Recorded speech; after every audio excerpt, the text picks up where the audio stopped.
بسم الله الحمد لله رب العالمين ثم الصلاة والسلام على أشرف المرسلين guddoonka golaha wakiilada xildhibaanada sharafta leh isimada ururada bulshada korjoogtada doorashada iyo dhammaan marti sharafta kale waxaan ku salaamayaa salaanta islaamka assalaamu calaykum waraxmatullaahi wabarakaatuh mudane guddoomiye mudanayaal iyo barwooyin aniga oo ah injineer maxamuud khaliif xasan waxaan ahay musharax u taagan xilka madaxweynenimada dowladda puntland ee doorashada janawari 8 2019 ugu horrayntii waxaan idinla wadaagayaa taariikhdayda oo kooban waxa aan ku dhashay miyiga magaalada qardho sanadkii 1965 waxaan ku soo barbaaray magaalooyinka garowe iyo qardho waxaan ahay xaasle iyo aabbe leh 10 carruur ah waxbarashadayda waxaan ahay heerka labaad ee jaamacadda master degree ee cilmiga engineerinka waxaan ku hadlaa luqadda ingiriiska carabiga iyo talyaaniga iyo luqadayda hooyo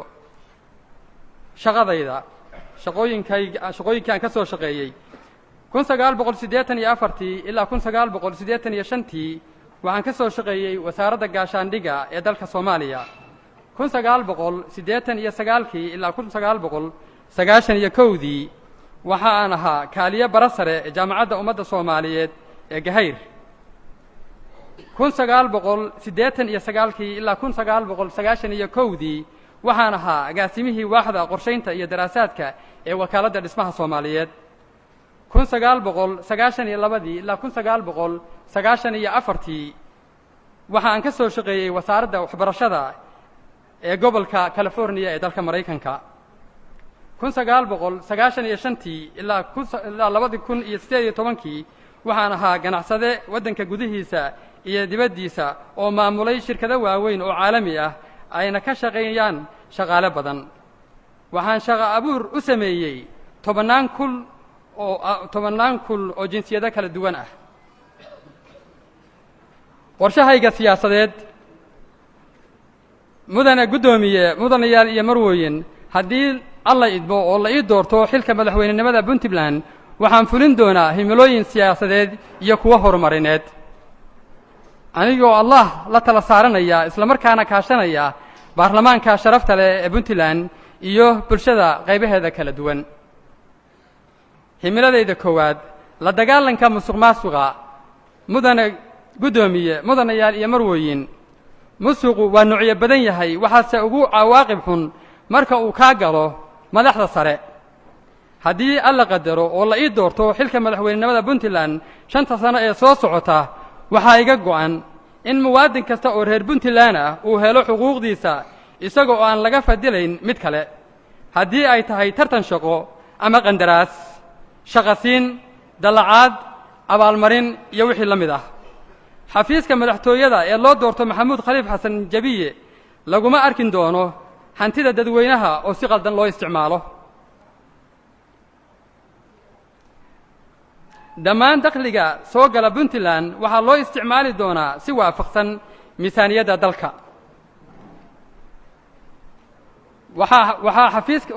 waxaa xafiiska hanti dhowrka iyo xisaabiyaha guud loo dhammaystiri doonaa awooddooda waxaa la siin doonaa madax bannaani buuxda waxaan dhisi doonaa guddiga madaxa bannaan ee la dagaalanka musuqmaasuqa tallaabo kasta oo musuq ah heer kasta ha ahaatee waxay mudan doontaa ciqaab waafaqsan sharciga himiladayda labaad adkaynta difaaca xuduudaha mudane guddoomiye mudanayaal iyo marwooyin suurtagal ma aha in la sugo xuduudaha Puntland haddii aanay jirin ciidan ay u dhan yihiin tiradii tababarkii agabkii loo baahnaa oo ay weliba u dheer tahay dhuljacayl haddii la ii doorto waxaan ballan qaadayaa in Puntland yeelato ciidan ku filan xuduudaheeda himiladayda saddexaad sugidda amniga gudaha mudane guddoomiye mudanayaal iyo marwooyin sidaad la socotaaneen amniga magaalooyinka waaweyn ee qaarkood ee Puntland ma laha mid la isku amnigoodu ma aha mid la isku hadlayn karo riyadaydu waxay tahay in muwaadin kasta oo reer puntland ah uu ku noolaado amni iyo xasillooni asagoo aan walwal ka qabin naftiisa hantidiisa iyo karaamadiisa qofnimo. himiladayda afraad horumarinta maamul wanaagga iyo dimuqraadiyadda. mudana guddoomiye mudanayaal iyo marwooyin, si loo helo karti iyo hufnaan maamul oo samata bixin kara shacabka puntland waxaan meel marin doonaa haddii alla idmo dhismaha xukuumad taya leh kooban oo ka tarjumi karta baahida puntland. baahinta maamulka ilaa iyo heerka ugu hooseeya puntland ma noqon doonto madax ka nool. diyaarinta iyo hirgelinta doorashooyinka dowladaha hoose inta lagu jiro 2 sano ee ugu horreysa maamulkayga waxaan ballan qaadayaa in doorashada tan ku xigta ay ku dhici doonto habka hal qof iyo hal cod haddii Ilaahay idmo. waxaa jirin doona halbeeg xil gudasho ee laga rabo in xafiis kasta iyo howlwadeen kasta ee dowladeed heer kasta uu yahay iyo xil kasta uu haysto. waxaa jiri doonta nidaam dadweynuhu kula xisaabtami doono dowladayda. waxaan u hoggaansami doonaa mas-uuliyadda korjoogtaynta baarlamaanka ee ku aadan waxqabadka dowladda iyo ku dhaqanka sharciga. himiladayda shanaad kobcinta dhaqaalaha. mudana guddoomiye mudanayaal iyo marwooyin, shicibka puntland waxaa haysta saboolnimo baahsan iyo sicir barar mar walba marka ka dambeeya cirka isku sii shareeraya. sababaha xaaladdaas noocaasa dhaliyey waxaa ka mid ah dhaqaalaha laga qaado shicibka oo aan intiisa badan dib loogu celin, taas oo ay sii dheer tahay samaynta lacagaha beer abuurka ah. siyaasadda dhaqaale ee maamulkaygu wuxuu noqon doonaa mid maangal ah, waxaanna fadhiisin doonaa khubaro ku xeel dheer cilmiga dhaqaalaha. waxaan abuurin doonaa jawi amni iyo sharci oo soo jiita maalgashiyaasha gudaha iyo kuwa caalamiga ah. tallaabooyinka noocaasahi waxay abuuri doonaan fursado shaqo, horumarinta kaabayaasha iyo adeegyada bulshada.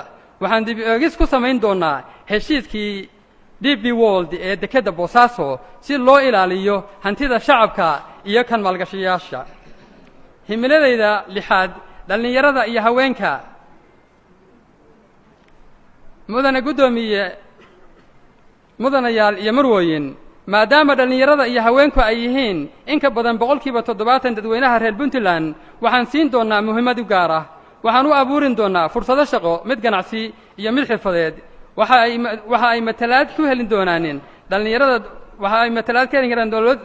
dhallinyaradu dowladayda aan dhisi doono si aan ugu diyaariyo hoggaaminta dalka. himilada 7aad horumarinta arrimaha bulshada. dalna ma horumari karo haddii aan la horumarin aqoonta iyo xirfadaha shaqo. sidaa darteed waxaa la abuurin doonaa goobaha waxbarasho ee ka bilowda xanaanada ilaa iyo heerka jaamacadeed.